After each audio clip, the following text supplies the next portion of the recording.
By the time the Galactic Council realized what planet was next on the invasion list, the vote had already passed with overwhelming support, and a chorus of horrified gasps. Wait. Did that say Earth? Counselor Vrex 7 of the Diplomatic Corps barked, his dorsal fins flaring up like emergency beacons. Yes, chirped the automated voting orb. Invasion order authorized. 73% approval. Target Earth Sol 3. Reason, presumed primitive development, high natural resources, cultural disunity, and... It paused. Excessive carbon emissions. Very rude. The chamber buzzed with confusion. Did anyone read the full dossier? Asked Counselor Kwan, a six-limbed, moss-draped life form who'd once chaired the Committee on Species Risk Assessment. I thought Earth was still flagged as a Class 9 cognitive chaos zone.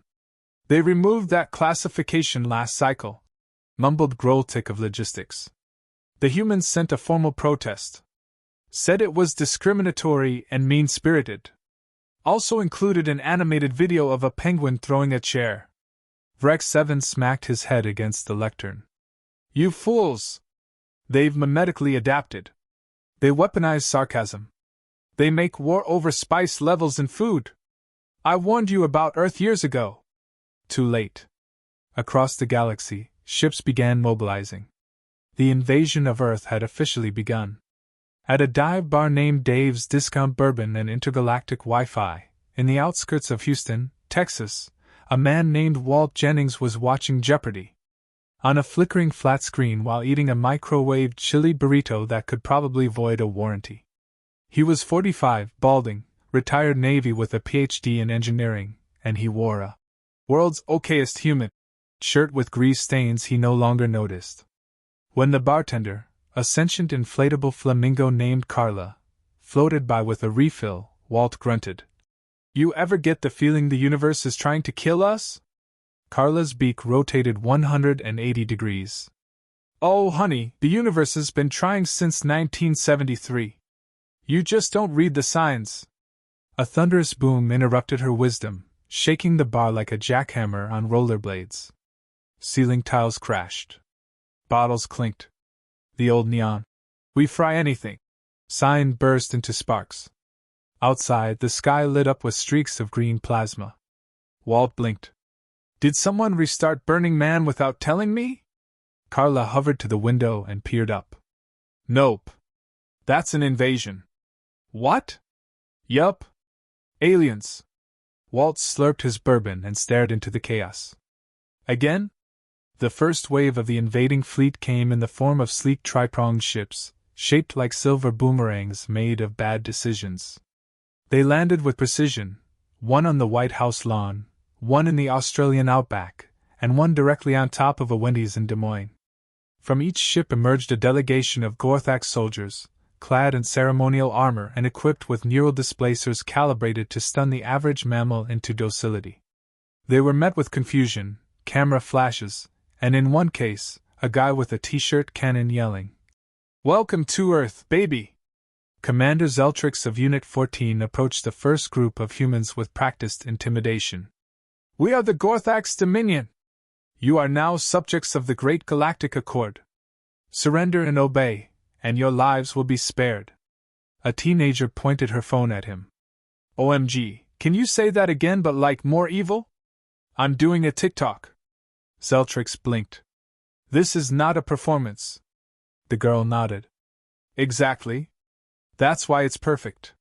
He opened his mouth to object, but the neural displacer in his hand was suddenly covered in glitter. He hadn't noticed the small dog with the backpack full of confetti mines. "What is happening?" "Welcome to Earth," the girl said. "We have no idea what we're doing. Good luck." Meanwhile, Walt Jennings had climbed onto his rusty 1984 Honda Goldwing and was cruising toward the crash zone in East Houston, wearing his bathrobe and a helmet labeled Tactical Thinking Device. He'd once designed emergency response systems for nuclear submarines. He now designed angry blog posts about traffic. "Carla, patch me into the CB band," he grunted. "I told you," she crackled over the handlebar speaker. "I am a flamingo, not your secretary." Yeah, but you're also the only one with space Wi-Fi. Fine. Static fizzled, then a new voice came through the earpiece. This is UN Central Command requesting immediate assistance. We are unable to establish diplomacy. Invaders are deploying drones. Repeat, Earth response is failing to meme effectively. Walt groaned. That's our metric now. Another voice popped in, panicked and nasal. They just flash fried a Best Buy in Tulsa. We tried using sarcasm, but their translator glitched and vaporized a cheesecake factory. Copy that, Walt said. I'm en route to the nearest landing site. Tell Command Walt's got a plan. Who's Walt? He's the guy who built a railgun from a dishwasher and used it to take down a rogue weather satellite in '07. Oh crap. That Walt? The one and only. Back on the Gorthak's flagship Relentless Conquest, Subcommander Trelix paced the deck in a fugue of confusion. We've had zero formal surrender. Multiple counteroffers involving snack foods. One species named Florida Man has declared himself a sovereign government. His adjutant tapped a data panel. We've also received 5,000 forms demanding alien inclusion in the next Super Bowl. What is a Super Bowl? No one knows. But they seem very serious about it. Trelix growled. Clearly, our psychological profile was flawed. These humans exhibit inverse threat responses. Yes, sir. Instead of cowering, they prank. Instead of obeying, they live stream. Trelix rubbed his head crest. Get me a direct line to High Council strategy. Tell them Earth is incompatible with standard invasion parameters. Already tried, sir. Their reply was, you picked it, you fix it. Followed by a gif of a cat screaming into a void. Trelix's mandibles clicked in despair. We are dealing with the most dangerous life form in the galaxy, the perpetually unfazed. Walt pulled up to the crash site, surveyed the landing craft smoldering on a Walmart parking lot, and dismounted. Civilians milled around in various states of curiosity and grilling. Someone had set up a lemonade stand. Another sold. I survived Alien Tuesday. Bumper stickers. The alien drones were circling, projecting translation holograms. Surrender or be subdued. Walt cracked his knuckles, opened the saddlebag, and pulled out a foldable satellite dish, a car battery, and a collection of harmonicas. What's the plan? Asked a local sheriff, chewing sunflower seeds. Gonna scramble their logic circuits with conflicting American idioms while projecting episodes of Judge Judy. The sheriff blinked. Does that even work? Worked on my cousin Randy. He joined a cult after half a season. Walt strapped the harmonica matrix to the dish and plugged the battery in. Static flared, lights popped, and the air around the drone shimmered as the first episode beamed into the ship's core. Inside the alien console, alerts went wild. Error. What is a small claims court? Why does she wield legal power with such fury? How can someone owe 47 goats for a parking dispute? Trelix shrieked. Shut it down! But it was too late. Around the globe, Walt's signal amplified, boosted by a network of ham radio enthusiasts, anarchist hackers, and bored teenagers with pirated satellites. Court shows, game shows, political debates, all culturally inconsistent, all emotionally irrational, flooded the alien systems like espresso in a toddler's bloodstream. The invasion matrix began to fracture. Drones started speaking in cowboy metaphors. Warships renamed themselves Big Sioux and Yeehaw Command. And the humans? They started organizing. Not into armies. Into flash mobs. One in Berlin staged an interpretive dance titled, We Accept Your Offer of Chaos. Another in Tokyo created an AI that rewrote alien propaganda into haikus. In Chicago, someone built a 12-foot cardboard mech suit with a sign that read, I only fight on Tuesdays.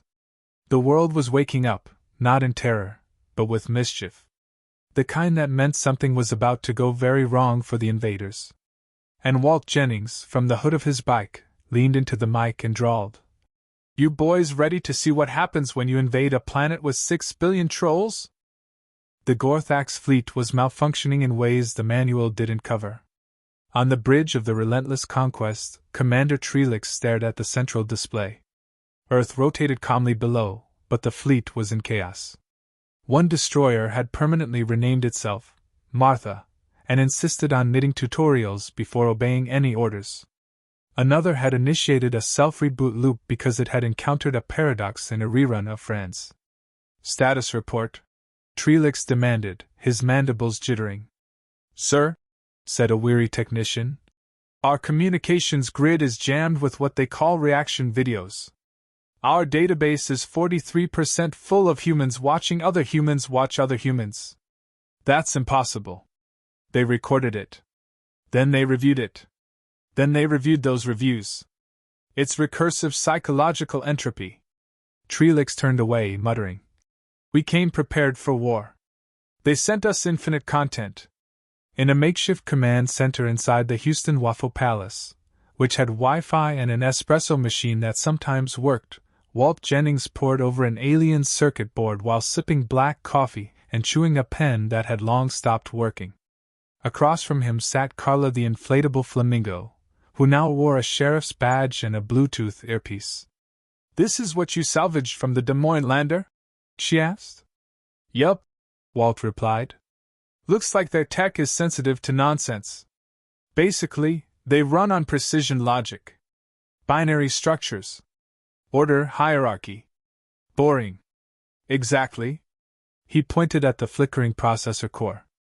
And Earth? Earth is the exact opposite. We're chaos with taxes. They expected straight lines. We gave them jazz. Carla blew a bubble of gum she didn't have. So what's the next step, oh glorious taco night? Walt grinned. We make Earth even weirder. Within hours, Operation Confuse a Conqueror was underway. Phase 1, Weaponized Inconsistency. Every nation, state, and HOA was encouraged to adopt deliberately contradictory laws. In Florida, it became legal to ride an alligator if you wore a top hat. In Belgium, waffles were granted voting rights. In Norway, national anthems were replaced with sea shanties performed by confused alpacas. Alien surveillance units tried to make sense of it all. They failed. We don't know who's in charge, one drone cried. We tried to scan for political authority and got conflicting signals from something called the HOA and a 12-year-old with a TikTok following. Trelix ordered deeper analysis. In response, the humans released Phase 2, Project Simulation Overload. Earth's brightest game developers, many of whom lived off caffeine and rage, collaborated to create the mother of all alternate realities. A fake digital overlay of Earth, with entirely fabricated cities, customs, even celebrities. When alien sensors scanned for patterns, they got Meltonopolis instead of Moscow, and a leader called Emperor Steve, Bear Wrestler Supreme. The Gorthax mapping AIs collapsed into blue-screen seizures. One ship declared allegiance to the moon and attempted to mine cheese. Meanwhile, Trelix tried to regroup. We need psychological traction, he barked. Something to destabilize their cultural identity. Humble them. Sir, we tried uploading propaganda again. And? They remixed it into a pop song. What? The chorus is, and I quote, surrender to the space goats, baby, it's Gorthax time. It's trending on 32 human platforms. Trelix's claws twitched. Fine. Then we escalate. Back on Earth, Walt was watching weather satellites while chewing on a piece of beef jerky shaped vaguely like Nebraska. A storm pattern wasn't right. They're cooking something, he murmured. See this? They're ionizing the stratosphere above major population zones. Carla blinked. Weather manipulation? Worse. They're going for cognitive override. Brainwave interference. A galaxy-class mind-numbing beam. If they can't beat us, they'll sedate us. Penny Oswald, who had just arrived carrying a backpack full of magnets and an unregistered raccoon, slammed a blueprint on the table. Then we beat them to the punch. Penny? Still banned from MIT, still building illegal prototypes, still smarter than most planets. She leaned in. I've got a plan, and it's dumb. Real dumb. Which is exactly why it'll work. Walt smiled. Go on. While the Gorthax finished calibrating their sedation array, Earth launched Operation Disco Eclipse. Step 1: hijack every civilian satellite with a synchronized light show sequence using ancient disco tracks, neon geometries, and strobing confusion patterns. Step 2: mount a high-atmosphere DJ battle via weather balloons, drones, and one Zeppelin carrying a 6-piece brass band called Funk Against Oppression. The result? An atmospheric light storm so visually intense it triggered the Gorthax neural grid's emergency art overload protocol, which was last used after exposure to a Zarjan mime opera. Trelix screamed. Why are they dancing? Our drones are interpreting this as a social command. We are now being followed on 17 of their platforms. Sir, shouted his comms officer. One of our cruisers just posted a thirst trap. What does that mean? No one answered. Back at the Waffle Palace, Rico DeLuca burst in with his laptop and a paper bag full of Cheetos. We've got a problem, he gasped.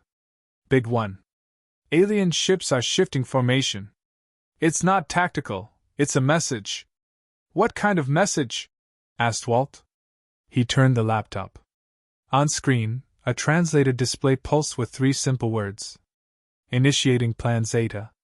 Penny's face strained. That's bad. How bad? Zeta is an endgame directive. A psychological lobotomy bomb. It rewrites the memory cortex of target species by inverting linguistic logic. Carla blinked. Say that in bartender. They're going to make us forget how to be ourselves. No jokes. No snark. No weird internet fights about pineapple on pizza. Just flat, obedient drones. Silence fell. Then Walt stood. Then we hit them where it hurts. In the logic circuits? Penny asked. No. In the expectations. Walt put the call out to every server, every group, every old nerdy forum buried in the corners of the web. Musicians, pranksters, improv troops, urban poets, and angry Reddit mods came together under one banner. The Department of Unreason. They coordinated to create a global confusion surge just as Plan Zeta deployed. In Tokyo, hundreds dressed as giant ducks began negotiating with vending machines.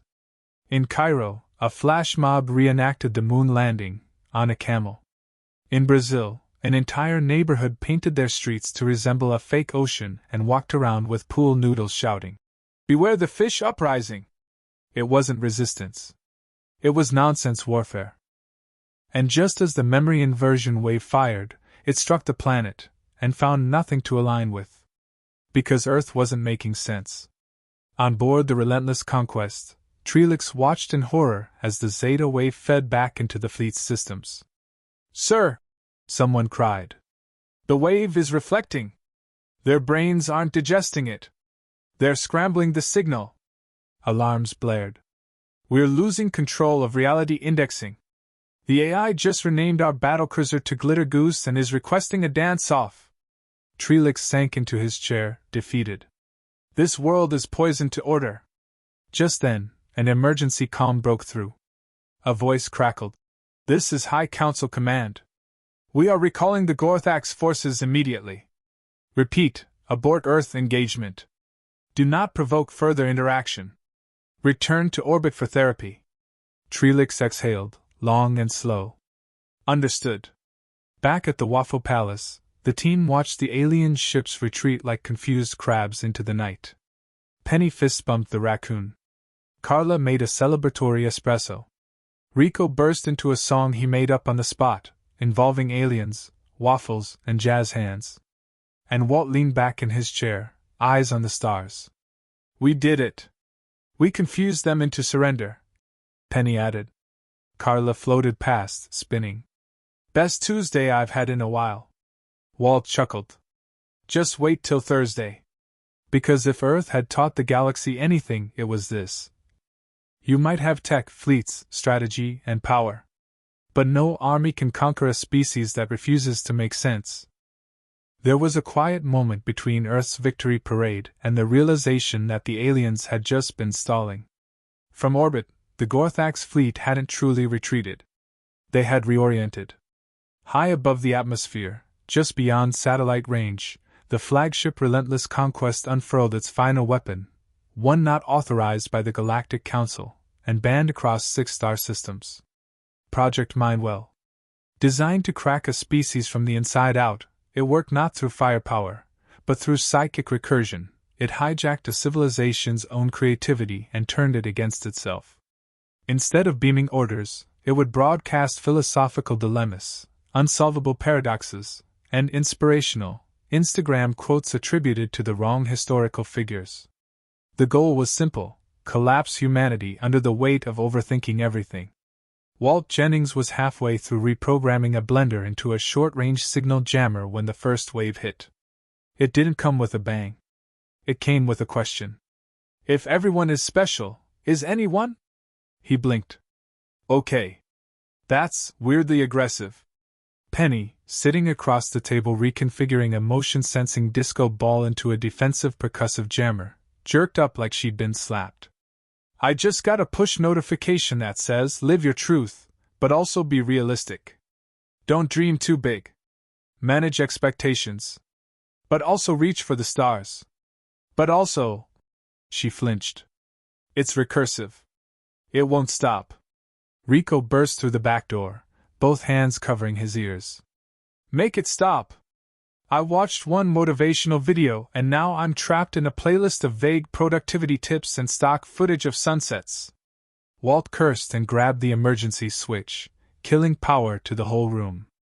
All went dark. They all stood still, blinking in silence. Then Carla's voice cut through the quiet. They're not just broadcasting confusion anymore. They're trying to bury us in ourselves. Across the globe, the psychological offensive intensified. In New York, a billboard changed every 3 seconds. Be bold. Be humble. Be loud. Be quiet. Love everyone. Trust no one. Be different. Fit in. Eat kale. Passers-by froze mid-step, staring, caught in mental paralysis. In rural Mongolia, herders found their livestock standing in perfect geometric patterns, spelled out in cosmic irony. What's the point? A podcaster in Finland tried to record his show, and ended up debating with himself for 7 hours about whether free will was just a bug in the meat code. A teenage influencer in Rio collapsed after trying to caption a selfie that was authentic but not cringe, inspiring but not thirsty, casual but not too curated. Humanity had survived weapons, survived threats, even survived bureaucracy. But now they faced something far more insidious. An existential feedback loop. General Langley reactivated NORAD's backup command bunker, deep under the Rockies. She hadn't shaved in days, her uniform was wrinkled, and she was drinking coffee straight from the pot. Across the control room, chaos flickered on every screen. Langley barked, "Get me Jennings!" Walt's voice came through the secure line. "Here. Not dead. But not exactly thriving either. You feel it too?" "Yeah. Like my brain's trying to defrag itself using philosophy memes." Langley exhaled. "They're attacking our story. The thing that makes humans human, our ability to find meaning in madness." "Right," Walt said. "So we hit them back the only way we know how. With logic? With nonsense." Penny set up her prototype at the Houston Waffle Palace, which had now become Earth's de facto headquarters of counter-invasion lunacy. She called it the Unreality Cannon. It looked like a tuba had crashed into a microwave and then mated with a lava lamp. "It's built to hijack their psychic frequency and pump in pure narrative chaos," she explained. "No structure, no theme, no point. Just raw story fragments, movie plot holes, forgotten punchlines, abandoned conspiracy theories. Unfinished fanfiction." Walt raised an eyebrow. "You want to weaponize every story humanity started and never finished?" Penny grinned. "We're sitting on millions of plot bunnies. I'm going to set them free." Rico blinked. "Won't that make things worse?" "Only for anyone trying to understand it." Across the globe, underground collectives mobilized. The meme bunker in Berlin turned its 80-terabyte archive of half-written tweets into radio wave pulses. A collective in South Korea stitched together a montage of plot twists from every cancelled soap opera in history. In Canada, a high school theater class performed an improv musical titled, "Why Did the Lizard Marry the Toaster?"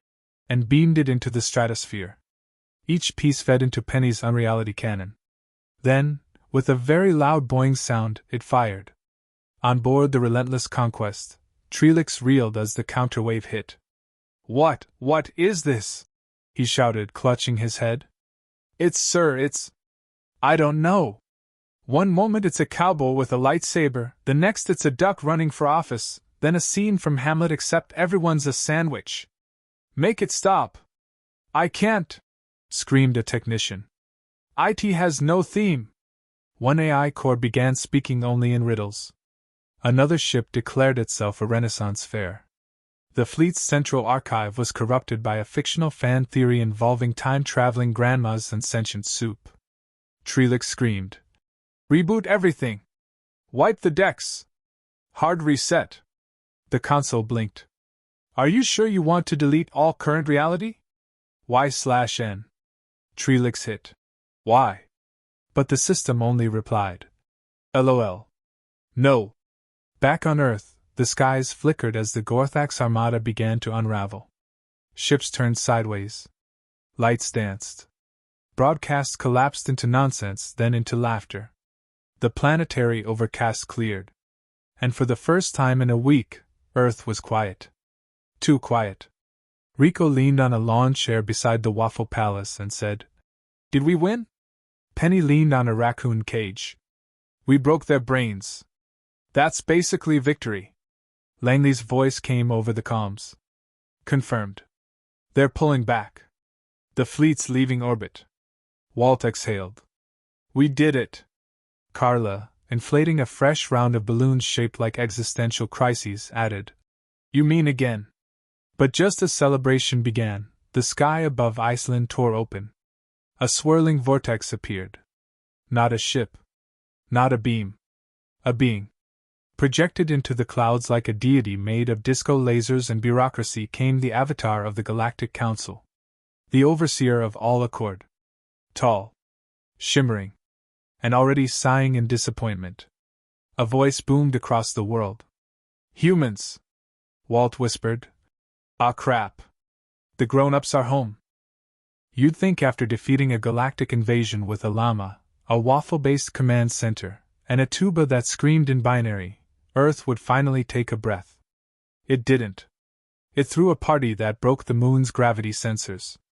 Dubbed the Intergalactic "We Told You So" festival, the celebration stretched across time zones and species. Gorthak's deserters, now wearing cargo shorts and selling novelty socks on Etsy, live-streamed their new jobs as Earth cultural ambassadors. Alien battlecruisers turned food trucks served deep-fried corn dogs from orbit. Even the Galactic Council sent a polite fruit basket, hand-delivered via drone, with a note. "Please never involve us again." Humanity had, against all odds, baffled the cosmos into surrender. And yet, beneath the fireworks and llama parades, something uneasy simmered in the background. They knew this wasn't the end. It was the beginning of Earth's reputation. General Langley stood alone on the deck of the newly completed Global Defense Skylab, floating serenely in high orbit. No weapons. No offense systems. Just the most heavily reinforced, disco-lit diplomatic chamber in human history. "Is this really necessary?" she asked, turning to Walt Jennings, who leaned against a crate labeled Emergency Confetti. "Do not launch without express permission." He nodded, sipping from a mug that read World's Most Dangerous Grandpa. "If we don't manage the narrative, someone else will. Better we show them who we are on our terms." Langley sighed. "You mean the terms that involve inflatable flamingos and weaponized jazz? That's our foreign policy now." Penny Oswald entered with a tablet displaying the latest updates from Earth's newest department, the Ministry of Miscommunication. "Great news," she said. "Someone in Bolivia taught parrots to insult incoming alien diplomats in 17 dialects. And a guy in Poland just launched an AI that writes interstellar romance novels starring sentient toasters. It's top of the charts on 6 planets." Langley closed her eyes. Why am I not surprised? Rico popped in through the overhead hatch, wearing a cape made from spaghetti noodles. Because you've accepted the truth, General. Earth's weird. We're weird. And the only thing scarier than humans fighting back is humans having fun with it. At the Council's Galactic Observation Post 9, light years away, a species known only as the Tall sat in contemplative horror. Their entire purpose was to monitor evolving civilizations and determine first contact readiness. They were currently watching a compilation video titled Earth 101, 10 times the humans absolutely fried alien logic with chaos, complete with reaction subtitles.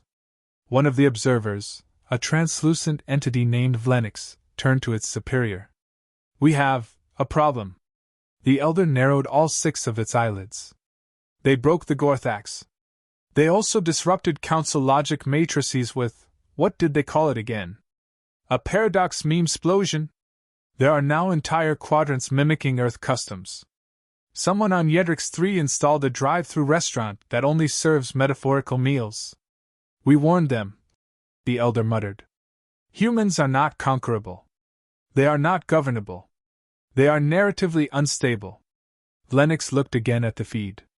The Earth diplomat was now giving a speech while riding a unicycle across a trampoline field, quoting Dr. Seuss and Sun Tzu in the same breath. Should we quarantine the system? No, the elder said grimly. We study them. Learn their ways. Before it's too late. Back on Earth, the Ministry of Miscommunication had launched its first international training course. Diplomacy through mildly alarming theater. It began with students learning how to deliver peace offers through interpretive dance, then escalated to reciting legal terms while riding scooters through obstacle courses made of inflatable cacti. Ambassador Kilo, one of the few alien dignitaries brave enough to stay on Earth, was currently trying to complete Level 3. I don't understand, he wailed. Why must I wear a duck costume to propose a non-aggression treaty? Walt shrugged. Because if you can't do it in a duck suit, you don't mean it. It made no sense. And that was exactly the point. In an underground bunker in Tasmania, Carla, still a sentient flamingo, was running simulations. Rico, she said, as he wheeled in a vending machine filled with fortune cookies. We've got a ping. Something's coming. Rico's face sobered. Another fleet? No, she said. Worse. A reality audit. He dropped the vending machine. What the hell is that? It's the Council's failsafe. When a civilization becomes too disruptive, they launch a reality consistency audit. They inspect your rules of logic, your narrative cohesion, your compliance with natural laws. And if we fail, they declare Earth a Class Z anomalous zone. That means galactic quarantine, null zone enforcement, and no memes? No memes. Rico clenched his fists. We'll never survive that. We barely follow the laws of gravity as it is. Carla opened a file titled Plan Panic Mango. Time for the contingency. The contingency, as it turned out, was unleashing Earth's weirdness at maximum overdrive. If the Council was coming to inspect Earth's reality, then reality had to become uninspectable. Operation Overclock began with a global campaign of performative illogic. Cities swapped traffic signals for competitive limbo dancers. Libraries installed noise rooms, while clubs enforced silent karaoke. One town in Oregon declared their official language was now charades. An office building in Toronto replaced every third floor with a ball pit. Iceland temporarily became a LRP kingdom ruled by Queen Puffinella the Benevolent, who communicated only in rhymes. When the auditors arrived, clouds of sentient ink suspended in crystalline bubbles. They floated through the chaos in stunned, silent despair. One attempted to record a measurement. Its logic drive exploded in flames and declared Earth narratively uncertified. Another tried to identify cause and effect but broke down sobbing when confronted with a bagel that argued about metaphysics. The audit concluded in the only way it could. With Earth officially declared unclassifiable, sovereign, and not worth the paperwork. The Council issued a formal statement. Earth shall not be conquered, corrected, or categorized. Attempting to define it only strengthens its nonsense. Proceed with caution. They also added a footnote. Bring your own snacks. Years passed. The aliens who stayed found jobs in entertainment, teaching, cooking, and managing long-running prank wars between various universities and small post offices. The Ministry of Miscommunication became the most respected political office in the galaxy, regularly broadcasting its weekly non-sequitur briefings, which featured interpretive updates delivered via musical pie charts. Earth's new motto, carved into the lunar embassy in 24 languages, read, "We don't make sense, we make history." Penny founded the Chaos Institute of Advanced Ridiculousness and personally trained the next generation of creative misfits. Walt retired to a cabin in Montana, where he wrote his memoir, I Told You Not to Invade Us, A Beginner's Guide to Losing to Humans. Rico got elected president of Earth in a landslide. His first decree was that all world leaders must wear novelty hats on Fridays. Langley finally took a vacation. And Carla opened a floating bar on Europa, with universal Wi-Fi and a slogan. Come for the flamingo. Stay for the entropy. One night, a small child asked Langley, during a school visit, Were you scared when the aliens came? Langley smiled, soft and slow. Of course we were. But fear isn't the opposite of courage. What is it then? She looked out the window, where a parade of dancing robots and yodeling goats marched by. It's predictability, she said.